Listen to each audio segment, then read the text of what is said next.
Fire!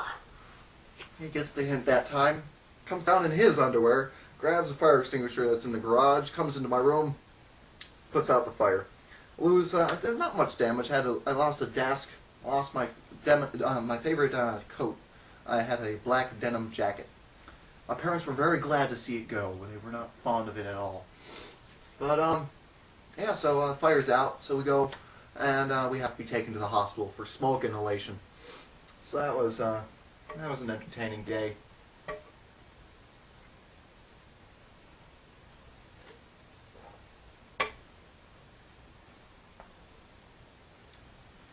My house is like an insane asylum for animals. In my lifetime, I have had 6 cats and 2 dogs. Still have 2 of the cats and the only 2 dogs. It wasn't actually too weird until got my ladder 4 of the 6 cats. That's when things started getting weird, because I grew up, we had these 2 cats, Sammy and Teddy. They were pretty normal. And then we get this kitten, Skippy. I don't know who names a cat Skippy. We get her from I do know, my aunt. Get her from my aunt, because you see my aunt and my uncle, they work. So they weren't able to give the kitten enough attention. So the kitten was going around rebelling and peeing all over the place. So they had to find a new home for her, and we took her. So it was a wonderful thing. So we get Skippy, and so she's a little young kitten, and the other 2 cats are old, and she's beating up on the old cats, and they're not able to handle it. They're old, falling apart. So we have to get another cat too. Chester.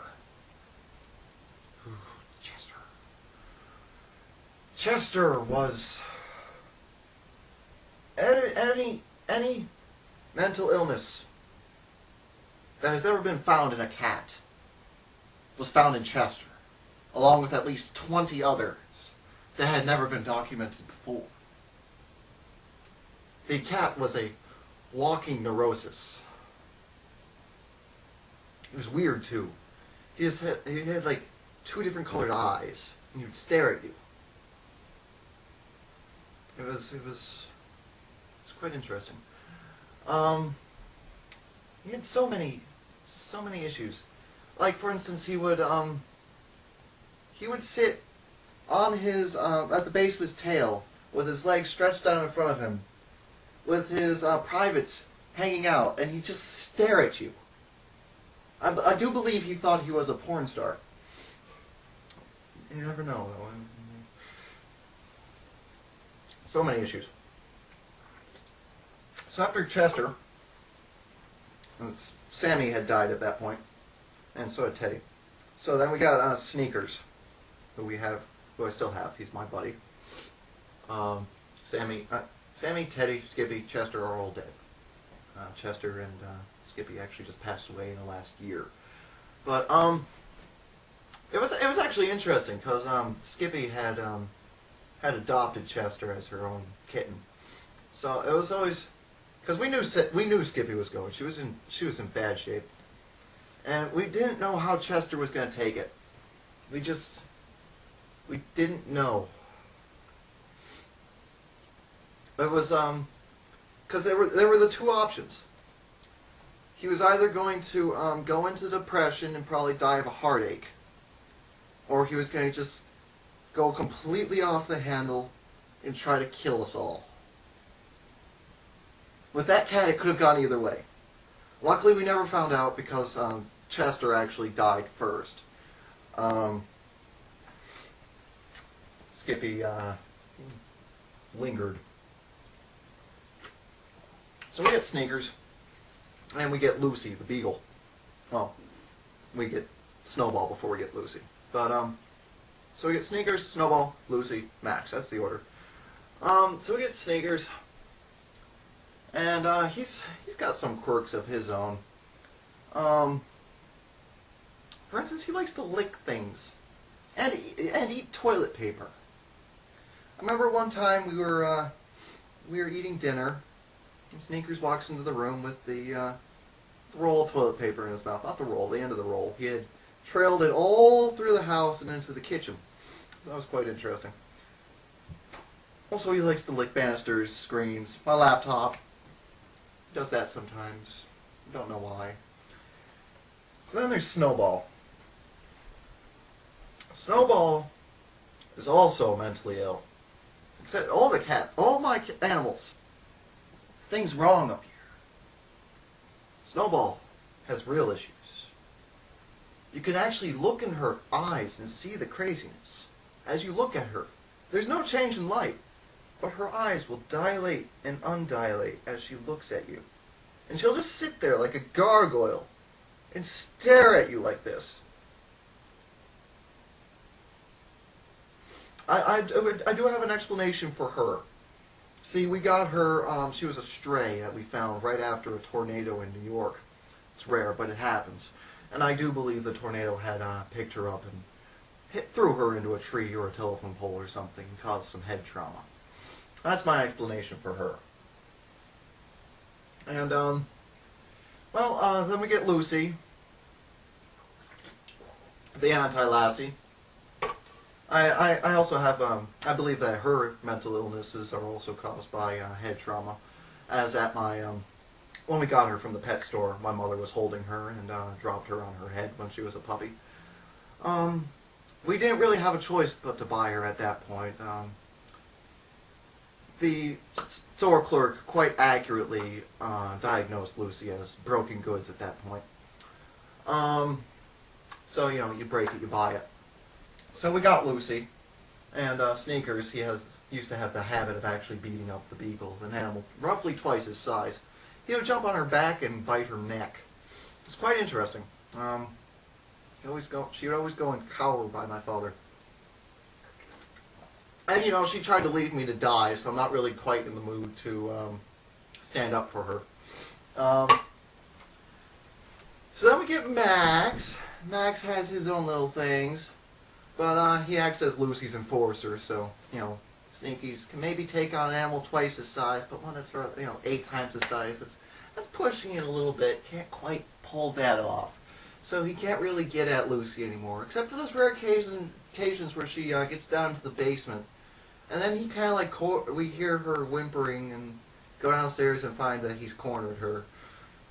It happens. So, yeah. Mental asylum for animals.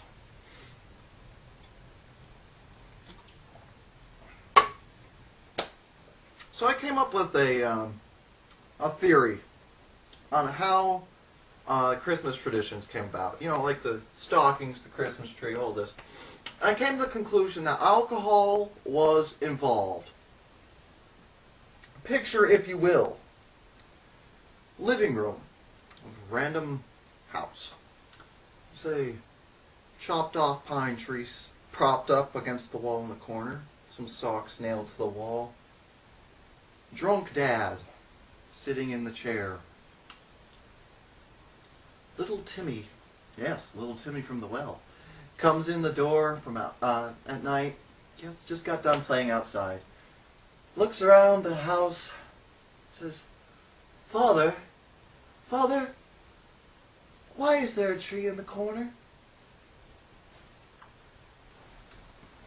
Well, that's because, you see, Santa's gonna put presents under there. Who's Santa, Father? He lives in the North Pole with a bunch of elves. He spends all year making toys because he has no life. And then when Christmas comes, he comes down from the North Pole in his flying sled, pulled by flying reindeer. And one of the reindeer has a glowing nose. But this time the little child knows it's going to be one of those nights. And he comes to all the houses of the good boys and girls, breaks into the house in the middle of the night, and leaves foreign objects wrapped up underneath the Christmas tree. And the socks, Father. Why did you nail my socks to the wall? He's gonna put the smaller stuff in those. Unless you're bad. Then he'll leave a lump of coal in there. And when you reach in, you'll burn your hands so bad, you'll never be able to use it again.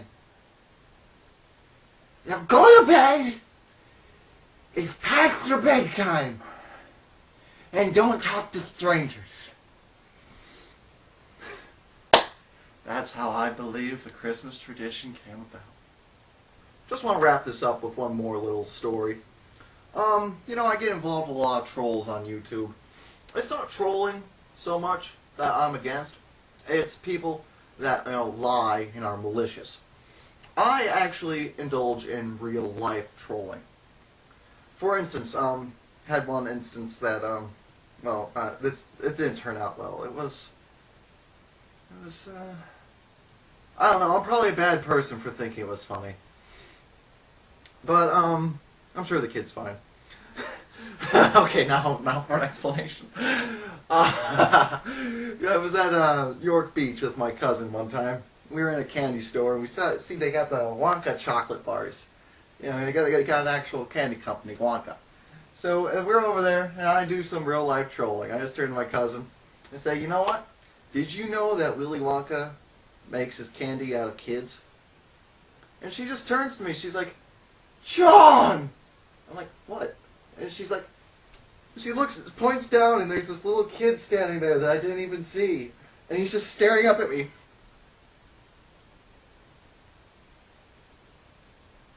I'm like, oh, sorry. And that's how I traumatize a child.